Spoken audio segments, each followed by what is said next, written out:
trajet en métro pour rentrer chez soi se transforme rapidement en cauchemar lorsque plus de 500 passagers se retrouvent piégés dans un tunnel inondé entre deux stations.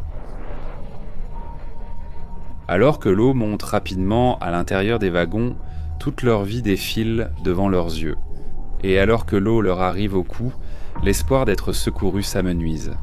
Mais comment une situation aussi dangereuse pour la vie a-t-elle pu se produire lors d'un trajet de métro ordinaire ?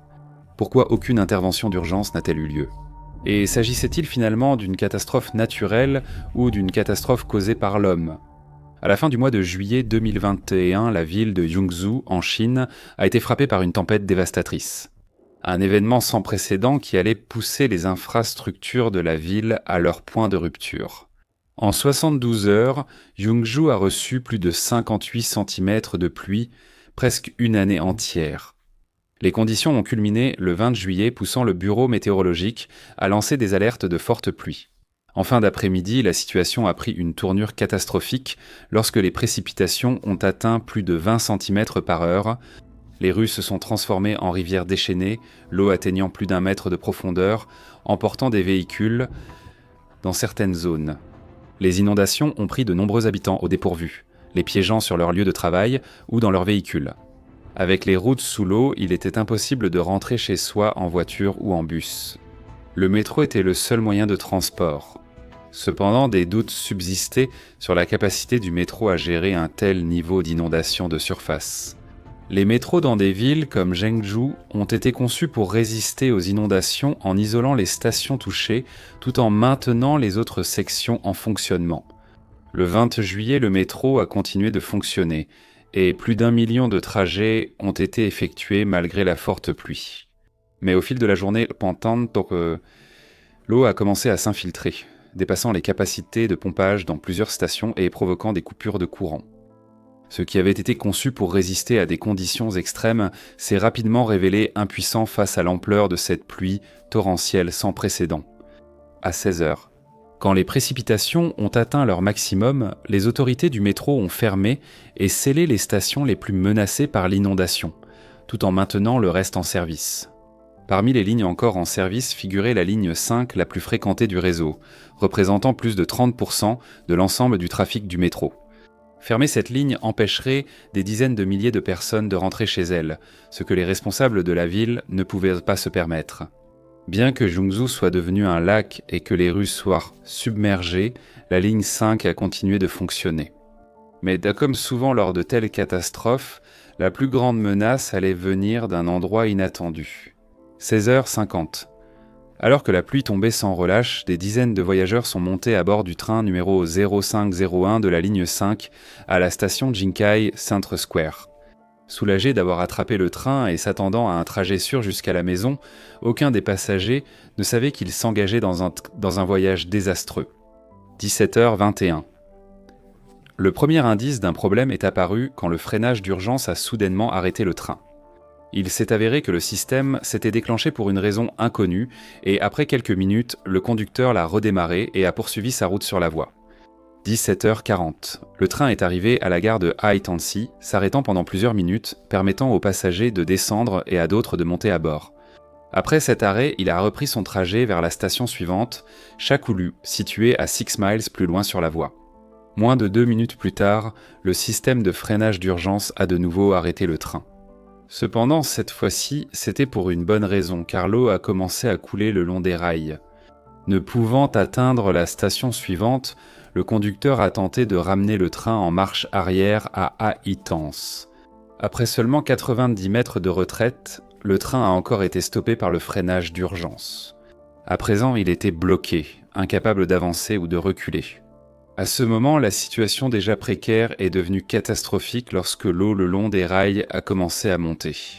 Cependant, ce qui était étrange, c'était l'énorme quantité d'eau venant de la gare de Shakulu un peu plus loin. La gare aurait-elle subi une brèche laissant l'eau de crue s'infiltrer depuis la surface ? Les protocoles standards n'auraient-ils pas dû ordonner sa fermeture immédiate pour empêcher toute infiltration ? Mais en réalité, l'eau provenait d'une autre source. À 5 km de la station Shakulu, l'eau s'accumulait autour du parking Wolonkou pour les trains circulant sur la ligne 5. Comme il avait été construit dans une zone plus basse, Le parking des trains était entouré d'un mur de soutènement pour le protéger des inondations. Cependant, la qualité du mur ne permettait pas de résister aux précipitations. À mesure que la pression augmentait, le mur a cédé et a laissé un torrent d'eau se déverser dans le parking. De là, l'eau a coulé à travers le tunnel du métro, en descendant devant Chikulu et vers la section de la voie où le train numéro 0501 était piégé. À l'intérieur du train, il y avait plus de 500 voyageurs anxieux. L'eau a commencé à s'infiltrer dans la 6e voiture, atteignant vite les chevilles des passagers. Coincée sur la pente montante menant à la station Chakulu, l'eau a commencé à pénétrer dans la dernière voiture. C'est alors que le cauchemar a vraiment commencé. 18h30. Voyant la situation, le conducteur s'est précipité vers l'arrière et a demandé aux passagers de se déplacer à l'avant. Il a mené un groupe à la première voiture et ouvert la porte du train. Ils ont grimpé sur la passerelle de secours et se sont dirigés vers la gare. Heureusement pour eux, l'eau n'avait pas encore atteint la passerelle et les passagers pouvaient encore l'utiliser. Cependant, sur la plateforme étroite, ils devaient marcher lentement en faisant attention à chaque pas. Le torrent d'eau à fort débit se précipitait juste à quelques centimètres sous leurs pieds. Malheureusement, un homme a glissé et est tombé dans l'eau. Son corps ne sera retrouvé que 6 jours plus tard, après que les eaux se soient retirées. Le groupe, guidé par le conducteur, a rejoint la sécurité de la gare de Chakulu, incitant d'autres passagers à les suivre.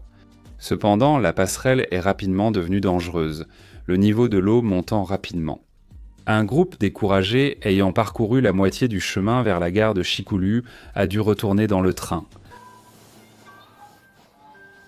Ils ont fermé la porte et ont espéré que tout irait bien. La majorité des passagers s'étaient regroupés à l'avant du train, où l'eau restait maîtrisable. Mais voir l'eau couler le long du train n'inspirait pas l'espoir. Tout le monde à l'intérieur du train essayait d'appeler à l'aide d'une manière ou d'une autre. Certains appelaient les numéros d'urgence, d'autres tentaient de contacter les secours via des proches. Malheureusement, il n'y avait aucune réponse. Le centre d'appel d'urgence de la ville ne comptait que 11 membres du personnel de service ce soir-là, peinant à faire face à l'ampleur de la catastrophe. Au fil des minutes, le niveau de l'eau à l'intérieur du train atteignit les genoux des passagers, puis leur taille, et très vite, ils se retrouvèrent avec de l'eau jusqu'au cou. Lorsque le courant a été coupé, l'atmosphère est devenue chaotique. La lumière bleue d'urgence a renforcé leur désespoir et anxiété.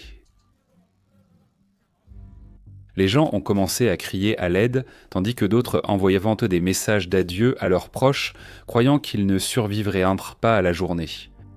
21h, à ce moment, tous les passagers étaient entassés dans les 3 premières voitures du train. Pourtant, même là, l'eau leur arrivait à la poitrine et au cou. À l'extérieur du train, le niveau de l'eau avait déjà dépassé leur tête, submergeant pratiquement le train sous l'eau. Apparemment, ce n'était qu'une question de temps avant que l'eau ne remplisse les wagons jusqu'au toit. Mais ce n'était pas le seul danger qui menaçait les passagers. La peur de suffoquer venait maintenant renforcer leur peur de se noyer. En raison de la montée des eaux, le niveau d'oxygène à l'intérieur des wagons a tellement chuté que les passagers ont commencé à montrer des signes d'hypoxie. Face à une situation apparemment sans espoir, les gens ont eu recours à des mesures désespérées pour se sauver. Un passager, pris de panique, a tenté de briser une porte vitrée, mais d'autres ont réussi à le maîtriser. S'il avait réussi, l'eau de l'extérieur aurait inondé la voiture en quelques secondes. Les passagers piégés ont eu de la chance lorsque les eaux de crue, à leur niveau maximal, se sont stabilisées. Cela a également stoppé la montée implacable de l'eau à l'intérieur du train.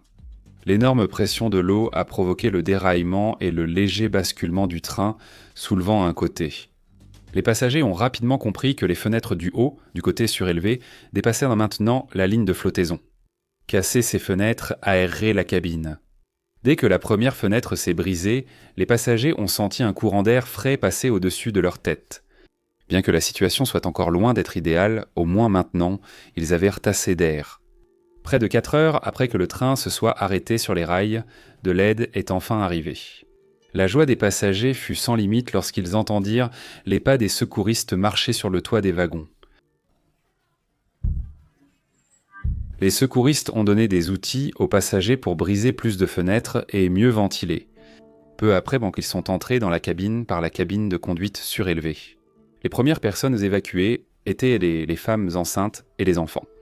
Un à un, les autres ont suivi. S'accrochant à la rampe improvisée, les passagers ont avancé vers l'amont. Bien que le courant se soit ralenti par rapport à quelques heures plus tôt, il restait dangereusement rapide. Finalement, avec l'aide des sauveteurs qui poussaient non, tiraient en et même portaient les passagers, tout le monde a atteint la sécurité de la gare de Shaku. Là, une petite armée de personnel médical et de bénévoles était prête à trier les évacués. La plupart souffraient d'épuisement, d'hypothermie et de manque d'oxygène après être restés debout dans l'eau jusqu'au cou pendant des heures.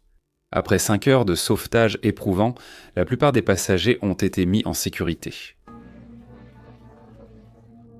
Peu de temps après, le public a exigé de savoir pourquoi le système de métro semblait complètement pris au dépourvu par l'inondation.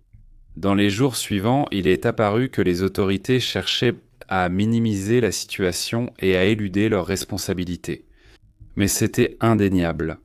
L'inondation du métro de Jeongju résultait d'une chaîne d'erreurs systémiques, de négligence et d'un mépris flagrant des avertissements. Au départ, les avertissements du bureau météorologique de Jeongju ont été ignorés. Le 17 juillet, 3 jours avant l'incident, leurs experts ont annoncé que de fortes pluies allaient paralyser le trafic et la ville. Au 20 juillet, ils avaient émis 13 alertes supplémentaires, dont 5 étaient de niveau rouge. Cependant, les autorités de la ville n'ont pas tenu compte de ces avertissements ou ont voulu éviter de semer la panique. Quoi qu'il en soit, le 20 juillet, lorsque la tempête a frappé Jeongju, tous ses habitants se sont rendus au travail. Pire, les autorités n'ont pas prévenu le public que la défense contre les inondations de la ville allait céder. Un exemple marquant, au dépôt de train de Woolongkou, les eaux de crue ont envahi le tunnel du métro. Sa seule protection était un mur de briques de moins d'1 mètre de haut, mal construit. L'enquête a montré que des parties étaient faites de barrières temporaires, sans réelle capacité à retenir l'eau, aggravant les problèmes. Un fossé de drainage à ciel ouvert aurait dû canaliser l'excès de pluie vers les rivières voisines. Mais les urbanistes avaient rétréci ce canal sur toute sa longueur pour aménager une route à 6 voies, réduisant ainsi fortement sa capacité. Cette négligence s'est avérée désastreuse lorsque le fossé a débordé. Le déploiement des services d'urgence a également été mis en lumière. Était-il simplement mal préparé ? Et pourquoi le sauvetage a-t-il pris autant de temps lorsque les passagers ont dû interrompre l'évacuation et se sont retrouvés piégés à cause de la montée des eaux ? Le service d'exploitation du métro n'a signalé cela au siège qu'1 heure plus tard. Les opérations de sauvetage ont été retardées. Finalement, les secours ont mis plus de 3 heures à atteindre le train bloqué après l'appel d'urgence. Dans une publication en ligne, un employé anonyme du métro a exprimé que les responsables de la prise de décision sur place ne connaissaient pas les conditions réelles et n'ont pas réagi rapidement. Depuis que l'eau a reflué dans la zone des voies jusqu'à ce qu'elle déborde la base puis la surface de la voie. Jusqu'à ce qu'il soit impossible de faire circuler les trains, jusqu'à ce qu'il faille couper le courant à cause du réseau électrifié, et jusqu'à ce que les plateformes d'évacuation soient submergées, ne laissant plus aucun espoir de survie. Tout ce processus ne s'est pas produit instantanément. Il y avait du temps et de nombreuses occasions. Les décideurs ont hésité et n'ont pas saisi ces occasions. Une autre négligence importante concernait la conception même du métro. La plupart des métros chinois équipent leurs trains de portes de secours permettant l'évacuation des passagers par des échelles de sauvetage et des tunnels d'évacuation en cas de crise. Cependant, les autorités de Jeongju ont choisi une approche différente, jugée plus humaine, des passerelles d'évacuation le long des voies. Ce qu'ils n'avaient pas prévu, c'est le risque que ces passerelles soient submergées et deviennent impraticables lors d'inondations sévères, éliminant ainsi la seule voie d'évacuation prévue. En outre, les portes du train, s'ouvrant vers l'extérieur, étaient impossibles à ouvrir face à la force de l'eau qui entrait. Le bureau météorologique de Jeongju a qualifié l'inondation de pluie centennale, tandis que les responsables de la province du Hunan ont affirmé qu'il s'agissait d'un événement qui ne se produit qu'une fois tous les 5000 ans. Suggérant que la catastrophe dépassait le contrôle humain, les météorologues ont exprimé des doutes quant à ces affirmations, tandis que d'autres ont utilisé des mots plus clairs. Malgré la catastrophe naturelle, l'erreur humaine reste la cause principale. La direction opérationnelle avait peur de prendre des décisions, essayant de préserver leur poste sans s'attirer d'ennuis. Suite à la catastrophe, le ministère chinois des Transports a lancé une inspection nationale des métros, axée sur leur plan d'urgence face aux événements météorologiques extrêmes. Le gouvernement a arrêté les personnes jugées responsables de violations importantes des lois et de la discipline.